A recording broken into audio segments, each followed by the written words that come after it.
आज मु आपण मान संगे भेंडी रे गोटे रेसिपी शेयर करी जोटा कि बनवाई बहुत सहज खावाई बहुत टेस्टी लगे था। ये समस्ते बनई भी था किंतु समस्त बनईबार शैली और तरीका टी अलग अलग थाए।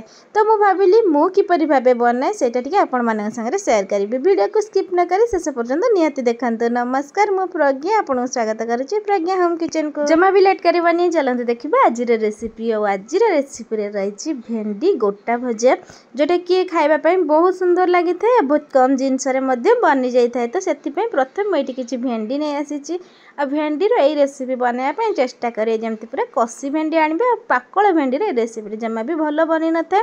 तो प्रथम मुझे भेंडी को नहीं आसवा गोटे बाउल रे किसी पानी नहीं आसी पानी रे भल भाव चकटी चकटी से भेंडी को प्रथम सफा कर नहीं। ये रेसिपी रे प्रथम भेंडी टी को भल भाव धोई नियंतु तापर ही ताको काटिया यूज करंतु। जदि प्रथम काटी नहीं कि धोइबे ताले जमा भी रेसिपी भल बनबनी। मु धोई नबा परे एटी गोटे मसला मध्य प्रिपरेशन करि नैछि। तो सेति पई प्रथम एटी किछि नैछि कळा सोरिष ता सहित एटी किछि धळा सोरिष नैछि। कळा सोरिष जेतिकी नैछि ताठू अधिक टिके मु एटी धळा सोरिष नैछि। ता सहित अल्प किछि जीरा नैछि।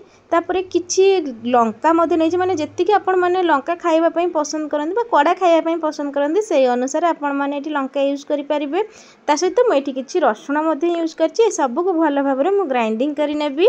सेपटे मु मसला रेडी करिया भितर एपटे भेंडी को मध्य मु काटी नैछि। आ एटी देखि परते मु भेंडी को किपरि भाबे काटी नैछि। आ एटी देखिकि आपण माने जानि परिथिबे जे मु भेंडी को किपरि भाबे काटिछि।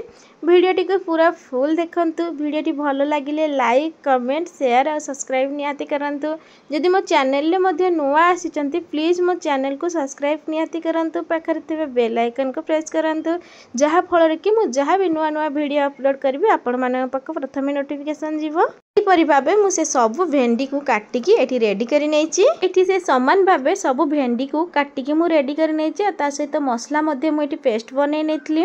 आ से मसला रे किछि गुंड मसला मध्य मु ऐड करि नैछि। प्रथमे एठी किछि देथली हळदी गुंड ता सहित स्वाद अनुसार लूण मध्य मु एठी ऐड करिछि। ता सहित किछि सोरिष तेल देइछि।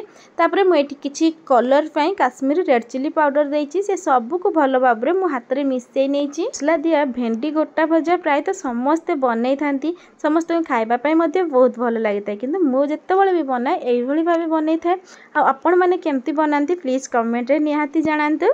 मसला को भल भाव मिसई सारिया परे मु एठी देखि परते जेमती मु भेंडी रे अल्प अल्प मसला देछि। जम्मा भी बेसी मसला देकी भेंडीटा को भाजले भल लागबनी सेति पई अल्प अल्प मसला देछि। एई भली भाबे मध्य सब भेंडी रे मु मसला भर्ती करि नैछि।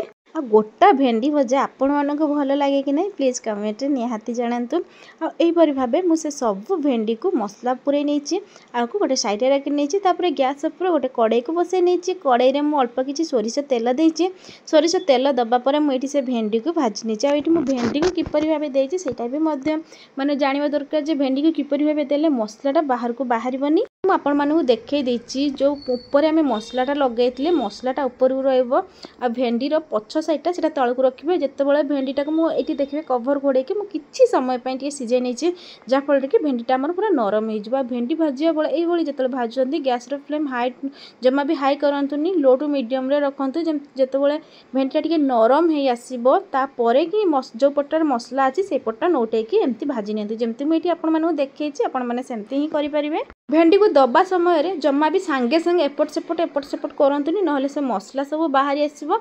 आ खाइबा पई भी जम्मा भी भल लागिबोनी। आ जम्मा भी हाई फ्लेम रे भाजंतुनी नहले भेंडी हमर पूरा पोड़ी जिवो मसलाटी भितरु सिझी पारिबोनी सेटा भी मते खाइबा पई पिता लागिबो। आ एठी देखि परते भेंडी भजा हमर पूरा रेडी हे गेलानी।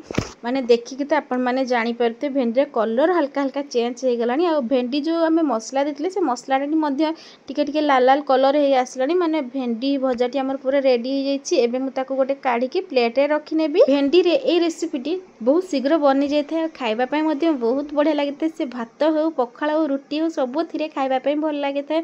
आ मु जेतेबेले भी भेंडी केमती मसला दे के भाजे एई परि भाबे भाजी थाए। आपण मानकु मो वीडियो टी किपरि लागिला कमेंट बॉक्स रे मतामत निहाती जणांतु। वीडियो टी मोर भल लागितले लाइक कमेंट शेयर और सब्सक्राइब निहाती करंतु। रहिली देखावा आ गोटे नया वीडियो रे।